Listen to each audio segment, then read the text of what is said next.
வணக்கம். அஞ்ஞான கிறுக்கல்ல அடுத்த பகுதி.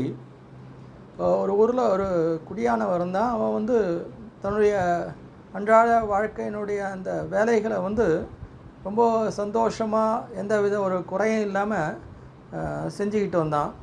அதே மாதிரி ஒரு காட்டில் ஒரு முனிவர், அந்த முனிவரும் தன்னுடைய தவம், தன்னுடைய தபஸ் இதெல்லாம் வந்து கண்டினியூ பண்ணிக்கிட்டு இருக்காரு.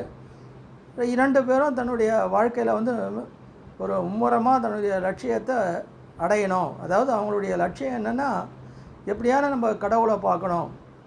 அந்த குடியானவனுக்கும் அந்த இது உண்டு, பாமரன். அதனால் கடவுள்னு சொல்கிறாங்களே, அவரை எப்படி நம்ம பார்க்குறது அப்படின்ற மாதிரி. அதே மாதிரி அந்த ஞானிக்கும் கடவுள் தான் ஃபைனல் டெஸ்டினேஷன், அவரை எப்படி நம்ம பார்க்குறது அப்படின்றது ஒரே கருத்து. தன்னுடைய கடமைகளை செய்து காலத்தை போக்கிக்கிட்டு இருந்தாங்க. ஒரு சமயம் என்னாச்சுன்னா, அந்த நாரதர் வந்து அந்த வழியாக வரார். அந்த குடியானவன் இருக்கக்கூடிய கிராமத்துக்கு முதல்ல வரார். வந்தவுடனே இந்த குடியானவன் என்னென்னா, நாரதை பார்த்து, யார் நீங்கள் என்னென்னு ஒரு சொல்கிறார். இந்த மாதிரி நான் தான் நாரதர், தேவலோக மகரிஷி. இப்போ எங்கே போகிறீங்கன்னா, இந்த மாதிரி கடவுளை பார்க்க போயிட்டுருக்கேன். அப்போ அந்த குடியானவன் என்ன கேட்குறான்னா, கடவுளை பார்க்க போகிறீங்க, நீங்கள் வரும்போது இந்த வழியாக வரும்போது எனக்கு ஒரு கேள்விக்கு பதில் சொல்லிட்டு போங்க.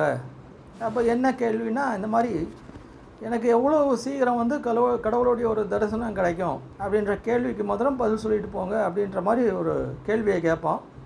இப்போ நாரதரும் என்ன பண்ணுவார்னா, அதுக்கேற்ற மாதிரியே சரின்னு சொல்லிட்டு மேலே போவார். போனவுடனே அங்கே இந்த ஞானியை வந்து தவம் பண்ணிக்கிட்டு இருப்பார். இப்போது நாரதரை பார்த்தோன்னே ஞானியும் இதே கேள்வியை கேட்பார். இன்னும் நான் எவ்வளோ காலம் தவம் செய்யணும், கடவுள்கிட்ட கேட்கும்போது இதை கேட்டு வாங்க, அவருடைய காட்சி எப்போ எனக்கு கிடைக்கும் அப்படின்ற மாதிரி ஒரு கேள்வியை கேட்பார். இப்போ நாரதரும் என்ன பண்ணுவார்னா, சரி உன்னுடைய கேள்விக்கு நான் பதிலை கேட்டு வரேன் அப்படின்ற மாதிரி சொல்லிவிட்டு கடவுளை பார்க்க போவார். கொஞ்ச காலம் ஆகும். கொஞ்ச காலம் ஆகிட்டு திரும்பி வரும்போது முதல்ல அந்த முனிவரை பார்ப்பார். முனிவரை பார்த்த உடனே, என்ன கேள்விக்கு பதில் கிடச்சிதா, நான் எவ்வளோ சீக்கிரம் கடவுளை பார்க்க போகிறேன். உடனே அந்த நாரதர் என்ன பண்ணுவான், ஞானிக்கு அந்த ஒரு மரத்தை காட்டி, இந்த மரத்தில் எவ்வளவு இலைகள் இருக்கோ அவ்வளவு இலைகளும் கீழே விழுந்த பிறகு, அதாவது மொத்தமாக விழாது, காலப்போக்கில் கொஞ்சம் கொஞ்சமாக விழுந்து, அது எப்போ வந்து அந்த இலைகள்லாம் கீழே விழுந்து அந்த மரம் வந்து மொட்டை மரமாக ஆகுதோ அந்த அளவுக்கு நீ வந்து வெயிட் பண்ணணும் அப்படின்ற மாதிரி சொல்லுவார். இதை கேட்டோன்னே ஞானிக்கு வந்து ரொம்ப ஒரு பெரிய கோபம் வந்துடும். நான் இவ்வளோ உண்மையாக ஒரு தவம் பண்ணுறேன், இவ்வளோ சின்சியராக இருக்கேன், எனக்கு வந்து இவ்வளோ காலம் ஆகுமா அப்படின்ற மாதிரி. உடனே அந்த குடியானவன்கிட்ட போனவுடனே அந்த குடியானவனும் அதே கேட்போம், என்ன கடவுளை பார்த்தீங்களா, பதில் கேட்டிங்களா அப்படின்னோடனே, ஆமாம் கிடச்சிது. அதே மாதிரி சொல்லுவார், அந்த மரத்தில் எவ்வளோ இலைகள் இருக்கோ அந்த இலைகள் வந்து கொட்டிய பிறகு அந்த மரம் வந்து முட்டை மரமான பிறகு தான் உனக்கு கடவுளுடைய காட்சி கிடைக்கும்.